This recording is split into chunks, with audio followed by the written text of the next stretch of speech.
Hello students, तो मैं अंकित मिश्रा लेकर आया हूं आपके लिए सिविक्स का फर्स्ट चैप्टर क्लास 10th का पावर शेयरिंग। पावर शेयरिंग आखिर होता क्या है? बेसिकली पावर और शेयरिंग दो वर्ड से मिलकर बना है। एक है पावर और दूसरा है शेयरिंग। जहां पावर्स का शेयर हो, अब ये पावर्स का share with in the government हो सकता है, फॉर्म्स ऑफ गवर्नमेंट में हो सकता है, विथ इंडिविजुअल एंड गवर्नमेंट में हो सकता है, विथ जुडिशरी एंड गवर्नमेंट में हो सकता है, विथ एग्जीक्यूटिव एंड गवर्नमेंट में हो सकता है। और ये कहां देखा जाएगा? तो ये बेसिकली डेमोक्रेटिक स्टेट में देखा जाएगा। तो बेसिकली डेमोक्रेटिक स्टेट होता क्या है? डेमोक्रेटिक स्टेट क्या होता है? जहां डेमोक्रेसी फॉलो होती है। तो डेमोक्रेसी क्या होता है? Democracy is the form of government for the people, of the people, by the people. ये ऐसे फॉर्म होता है गवर्नमेंट का जो पीपुल के लिए होता है, पीपुल से होता है और पीपुल के द्वारा होता है। तो ऐसे फॉर्म ऑफ गवर्नमेंट पे पावर शेयरिंग जो है अधिकतर देखा जाता है। अधिकतर क्या, ये बेसिक होता है पावर शेयरिंग का। क्लास 9 में हम लोग ने डेमोक्रेसी के विषय में या डेमोक्रेसी के सब्जेक्ट में अच्छे से बात किया था। इस क्लास 10 में हम लोग पावर शेयरिंग को अच्छे से देखेंगे। और पावर शेयरिंग में सबसे फर्स्ट टॉपिक होगा हमारा स्टोरी ऑफ बेल्जियम। तो स्टोरी ऑफ बेल्जियम जानने से पहले हमें बेल्जियम का एक स्मॉल डिटेल पढ़ना होगा। बेल्जियम आखिर है क्या? बेल्जियम बेसिकली एक कंट्री है यूरोप का। ठीक है, कहां का कंट्री है? यूरोप का, जिसका एरिया, जिसका लैंड बाउंड्री जो है हमारे स्टेट जो हरियाणा है उससे भी छोटा है। ठीक है, और बेसिकली इसका जो बॉर्डर है वो France, Germany, Netherland and Luxembourg से शेयर्ड होता है। ठीक है, उसके बाद इसका जो पॉपुलेशन रेशियो है वो अबाउट 1 करोड़ है। ठीक है, जो कि हमारे हरियाणा से हाफ है। ठीक है, इसका जो पॉपुलेशन है हमारे स्टेट हरियाणा से भी हाफ है। ठीक है, अब बेसिकली यहां पे दिक्कत आ रहा था यहां के एथनिक कंपोजिशन का। तो सवाल उठता है कि एथनिक कंपोजिशन आखिर क्या है? तो ethnic group, basically ethnic word का जो मीनिंग होता है वो कुछ ये होता है, a social division based on shared culture. A social division based on shared culture, इसका मतलब क्या है? जैसे एक लोगों का ग्रुप जिसका कल्चर, रिलीजन, लैंग्वेज, फूड सब कुछ एक हो जाए, उनके बीच में जो रिलेशन स्टैब्लिश होगा, इसको कहते हैं एथनिक। क्या है ये? एथनिक ग्रुप के लोग हैं, एक समूह जिसका सारा कस्टम, कल्चर सब कुछ एक हो। यही जो एथनिक ग्रुप था, इसका जो कंपोजिशन था वो बेल्जियम में बहुत ही ज्यादा कॉम्प्लेक्स था। उस कॉम्प्लेक्सिटी को देखना है हम लोग को आगे। एथनिक कंपोजिशन ऑफ बेल्जियम को जानने से पहले हमें एक मैप को देखना पड़ेगा। इस मैप में हम क्या देख सक रहे हैं? एक तरफ एक पार्ट है जो येलो पार्ट है, ठीक है, दूसरी तरफ कुछ रेड पार्ट है, बीच में क्या है? एक ऑरेंज पार्ट है, और साइड में क्या है? पिंक पार्ट है। ये चारों पार्ट किसको किसको शो कर रहा है? तो जो ऑरेंज पार्ट है छोटा सा, वो बेल्जियम के कैपिटल सिटी ब्रुसेल्स को शो कर रहा है। ओके, फिर जो येलो पार्ट है वो फ्लेमिश रीजन को शो कर रहा है, फिर जो रेड पार्ट है वो वेलोनिया रीजन को शो कर रहा है, और लास्ट में एक पार्ट है जहां पे जर्मन स्पीकिंग पीपुल आपको देखने को मिलेंगे। बेसिकली ये जो मैप है इसको सही से समझने के लिए हमें एक पूरा डिटेलिंग इसका करना होगा। तो आइए इसका डिटेलिंग करते हैं। एथनिक कंपोजिशन का जब हम डिटेलिंग करते हैं तो एथनिक कंपोजिशन में सबसे फर्स्ट बात हमें क्या मिलता है? तो एथनिक कंपोजिशन जो था बेल्जियम का वो कुछ इस तरह था। जो 59% थे टोटल पॉपुलेशन के लोग, वो किस रीजन में रह रहे थे? वो फ्लेमिश रीजन में रह रहे थे। और क्या स्पीक कर रहे थे? डच स्पीकिंग पीपल थे। बाकी के 40% लोग कहां रहते थे? वेलोनिया रीजन में। और क्या स्पीकिंग करते थे? वो फ्रेंच बोलते थे। तो सबसे पहले 59% लोग फ्लेमिश रीजन के क्या बोल रहे थे? डच बोल रहे थे। और 40% वेलोनिया रीजन के क्या बोल रहे थे? फ्रेंच। बाकी कुछ रिमेनिंग लोग थे वो जर्मन स्पीकिंग पीपुल थे यहां पे, जिनकी तादाद बहुत ही कम थी, लगभग अबाउट 1%। ठीक है, अब जब ये जो था रीजन्स का बात, अब इसमें हम एक कैपिटल सिटी ब्रुसेल्स को ऐड करेंगे। वहां कुछ कहानी जो था अपोजिट ही था। तो आइए ब्रुसेल्स के बारे में जानते हैं। ब्रुसेल्स में क्या था? तो ब्रुसेल्स में रीजन से सब कुछ अपोजिट था। जैसे रीजन्स में क्या थे? डच स्पीकिंग लोग जो थे मेजॉरिटी में थे और फ्रेंच स्पीकिंग लोग जो थे माइनॉरिटी में थे, वैसा ब्रुसेल्स में नहीं था। यहां क्या था? तो ब्रुसेल्स जो कैपिटल सिटी था वहां पे 80% लोग क्या थे, वो फ्रेंच स्पीकिंग थे जो कि मेजॉरिटी में आ जा रहे थे, और 20% क्या थे, डच स्पीकिंग जो माइनॉरिटी में आ रहे थे। तो इससे क्या आ रहा था, पूरे बेल्जियम में एक दिक्कत आ रहा था।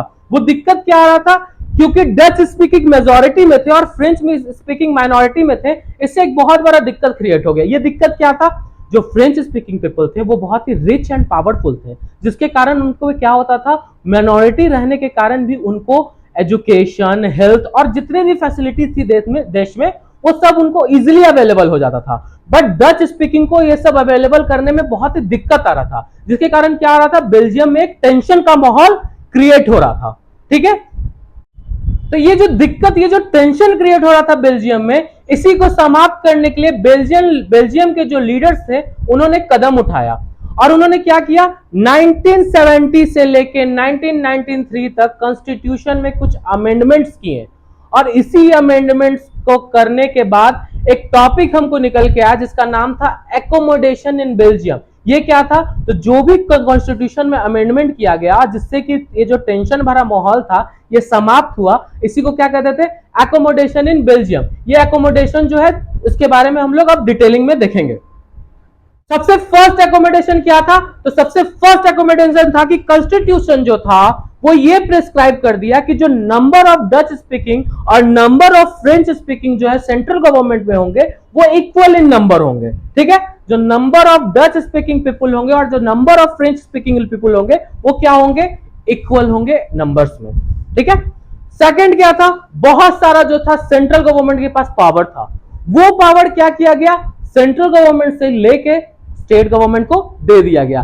पावर शेयरिंग करना था तो सेंट्रल गवर्नमेंट से कुछ पावर लिया गया और क्या किया गया, स्टेट को दे दिया गया। ठीक है, थर्ड एकोमोडेशन क्या किया गया, थर्ड एकोमोडेशन में आता है ब्रुसेल्स जो कैपिटल सिटी था, उसमें क्या किया गया, एक सेपरेट गवर्नमेंट बनाया गया। जैसे कि रीजन्स में लोग इक्वल जो पार्टिसिपेशन था वो एक्सेप्ट किए थे, इक्वल नंबर ऑफ पार्टिसिपेशन जा रहा था डच और फ्रेंच स्पीकिंग का, उसी तरह ब्रुसेल्स में भी मेजॉरिटी और माइनॉरिटी को साइड में रखते हुए इक्वल रिप्रेजेंटेशन को एक्सेप्ट कर दिया गया। इन सब के बावजूद चौथा जो अकोमोडेशन था वो ये था कि सेंट्रल और स्टेट गवर्नमेंट के अलावा भी एक गवर्नमेंट होगी जो कि कम्युनिटी गवर्नमेंट कहलाएगी, जो क्या करेगी, कम्युनिटी का ध्यान रखेगी, सारे कम्युनिटी का देख रेख अपना अपना कम्युनिटी का करेगी। यही था एकोमोडेशन इन बेल्जियम। इसके बाद क्या हुआ, बेल्जियम एक बहुत ही डेवलप कंट्री बन गया और बेल्जियम में पावर शेयरिंग से क्या हुआ, बहुत ही तरक्की हुई। और ये था पावर शेयरिंग का स्टोरी ऑफ बेल्जियम। आगे बढ़ते हैं स्टोरी ऑफ श्रीलंका की ओर। अब हम लोग देखेंगे स्टोरी ऑफ श्रीलंका। श्रीलंका के स्टोरी को जानने के लिए पहले हम लोग को स्टोरी जो श्रीलंका के बारे में अच्छे से जानना होगा। श्रीलंका बेसिकली है क्या, श्रीलंका बेसिकली एक आइलैंड नेशन है जो कि साउदर्न मोस्ट टिप पे है हमारे इंडिया के, और इसका पॉपुलेशन अबाउट 2 करोड़ है जो कि हरियाणा के पॉपुलेशन से एकदम सेम है। ठीक है, एज लाइक सारे अलग अलग कंट्री में जैसे कि पॉपुलेशन में डाइवर्स पॉपुलेशन रहते हैं, उसी तरह श्रीलंका में भी कुछ डाइवर्स पॉपुलेशन रहते थे। ठीक है, उस डाइवर्स पॉपुलेशन में सबसे मेजॉरिटी में कौन थे, सबसे मेजॉरिटी में सिहिला स्पीकर थे जो कि 74% जो था टोटल पॉपुलेशन का वो एक्वायर्ड करते थे। कौन, सिहिला स्पीकर। फिर जो थे तमिल स्पीकर थे, तमिल स्पीकर की तादाद कितनी थी, तमिल स्पीकर की पॉपुलेशन जो टोटल पॉपुलेशन था उसका 80% था, और बाकी जो रेस्ट बचा पॉपुलेशन वो क्रिश्चियंस की थी। ठीक है, बाकी जो रेस्ट पॉपुलेशन था क्या, वो क्रिश्चियंस का था। अब बात करते हैं तमिल स्पीकर का। तमिल स्पीकर में 2 तरह के तमिल स्पीकर होते थे, एक जो थे श्रीलंकन तमिल और एक क्या थे, इंडियन तमिल। श्रीलंकन तमिल कौन थे, जिसके दादा परदादा एंसेस्टर जो थे हमेशा से श्रीलंका में रहे थे और वो स्पीक क्या करते थे, तमिल स्पीकर्स थे। और एक इंडियन तमिल थे जो कि उनके ग्रैंडफादर या उनके एंसेस्टर जो रहे होंगे वो इंडिया में थे। बेसिकली वो डाइवर्स, वो शिफ्ट होके कहां चले गए, श्रीलंका में, इसलिए वो क्या कहलाए, इंडियन तमिल कहलाए। और इस डाइवर्स पॉपुलेशन के कारण श्रीलंका में अभी बहुत बड़ा टेंशन आएगा, उस टेंशन को हम लोग देखते हैं। तो देखेंगे श्रीलंका में कैसा टेंशन क्रिएट हुआ। बेसिकली श्रीलंका में क्या हुआ कि श्रीलंका जो था 1948 में एज अ इंडिपेंडेंट नेशन क्या हुआ, दुनिया में जाना गया, और एज अ इंडिपेंडेंट नेशन वो बॉर्न होता है श्रीलंका 1948 में। उसके बाद क्या होता है, श्रीलंका में जो मेजॉरिटी जो लोग थे, जो सिहिला स्पीकर थे, वो क्या करते हैं, गवर्नमेंट में अपना डोमिनेंस क्रिएट करना शुरू करते हैं। धीरे धीरे क्या करते हैं, गवर्नमेंट में अपना डोमिनेंस क्रिएट करना शुरू करते हैं। फिर क्या होता है, 1956 में एक एक्ट पास होता है, ठीक है। उस एक्ट के कारण क्या होता है, सीला जो लैंग्वेज था उसको श्रीलंका का क्या कर दिया जाता है, ऑफिशियल लैंग्वेज घोषित कर दिया जाता है। और क्या किया जाता है, जितने भी वर्क हो रहे थे उस श्रीलंका में वो सारा अब उसी लैंग्वेज में होगा। हर एक चीज जो था ऑफिशियल लैंग्वेज उसको घोषित करके हर एक चीज हर एक वर्क उसी लैंग्वेज में होने लगता है। और ये पूरा सिस्टम जो श्रीलंका में चल रहा था इसको हम लोग क्या कहते हैं, मेजोरिटेरिज्म, ठीक है। क्या कहते हैं, मेजोरिटेरिज्म, ठीक है। और 1956 के एक्ट के बाद और भी बहुत सारा एक्ट आया जो कि सीला गवर्नमेंट को हर जगह क्या कर रहा था, प्रेफर कर दे रहा था, जिसके कारण क्या हुआ, टेंशन क्रिएट होना शुरू हो गया। तमिल स्पीकर बेसिकली अपने आप को निग्लेक्टेड पाई और वो उन्होंने स्ट्रगल शुरू किया, उन्होंने डिमांड करना शुरू किया, हर चीज का अलग अलग डिमांड करना शुरू किया। और 1980s तक एक पॉलिटिकल पार्टी बन चुका था जिन्होंने श्रीलंकन गवर्नमेंट से ये डिमांड किया कि तमिल जो लैंग्वेज वाले लोग हैं उनको एक जगह एक सेपरेट इलाम दे दिया जाए। इलाम का मतलब क्या होता है, इलाम का मतलब होता है बेसिकली स्टेट, स्टेट मतलब क्या, कंट्री। तो तमिल स्पीकर ने डिमांड किया कि एक सेपरेट इलाम उनको दे दिया जाए, बट ऐसा हुआ नहीं। और धीरे धीरे धीरे धीरे ये जितना भी मेजोरिटेरियनिज्म था वो अंत में क्या लेड कर दिया, सिविल वार लेड किया। क्या हो गया, सिविल वार। सिविल वार का मतलब क्या होता है, जब एक कंट्री में अंदर ही आपस में उस कंट्री में रहने वाले लोग आपस में लड़ जाएं, इसको क्या कहते हैं, सिविल वार कहते हैं। और जैसा कि हमने दो कहानी पढ़ा, क्या क्या पढ़ा, एक स्टोरी ऑफ बेल्जियम और दूसरा स्टोरी ऑफ श्रीलंका।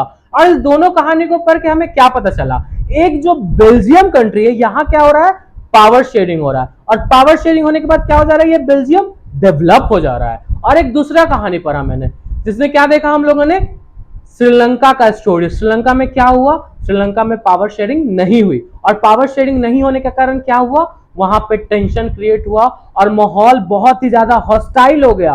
और हॉस्टिलिटी के कारण क्या हुआ, सिविल वार हो गया, और ये आज तक डेवलप सही से नहीं हो पाया। तो इस दोनों रीजन को देखने के बाद अभी हम एक टॉपिक पढ़ने जा रहे हैं जिसका क्या नाम है, why power sharing is desirable. ठीक, पावर शेयरिंग डिजायरेबल क्यों है, तो सबसे पहला और सबसे मेन जो पॉइंट है वो है इट रिड्यूस कॉन्फ्लिक्ट। हम लोग ने क्या देखा, बेल्जियम और श्रीलंका में जहां पावर शेयरिंग जब तक नहीं हो रहा था तब तक कॉन्फ्लिक्ट हो रहा था, लेकिन जब बेल्जियम में पावर शेयरिंग कर दिया गया तो सारा कॉन्फ्लिक्ट क्या हुआ, दूर हो गया। लेकिन श्रीलंका में पावर शेयरिंग अंत तक नहीं किया गया, और क्या हुआ, वो पावर शेयरिंग नहीं होने के कारण एक बहुत ही बड़ा कॉन्फ्लिक्ट हुआ। तो सबसे पहला जो है इट रिड्यूस कॉन्फ्लिक्ट, ठीक है। दूसरा जो है इट एस्टैब्लिश पॉलिटिकल स्टेबिलिटी। अगर जिस स्टेट में जिस कंट्री में पावर शेयरिंग हो जाएगा वहां जो पॉलिटिकल रूल है, जो पॉलिटिक्स है वो एक स्टेबल हो जाएगा, वहां पे एक पॉलिटिकल स्टेबिलिटी मिल जाएगा, ठीक है, जिसके कारण क्या होगा, कंट्री हमेशा ग्रो होगा। और थर्ड और सबसे इंपॉर्टेंट पॉइंट क्या है, जो हम लोग फर्स्ट इंट्रोडक्शन में भी कहा कि power sharing is a very spirit of democracy.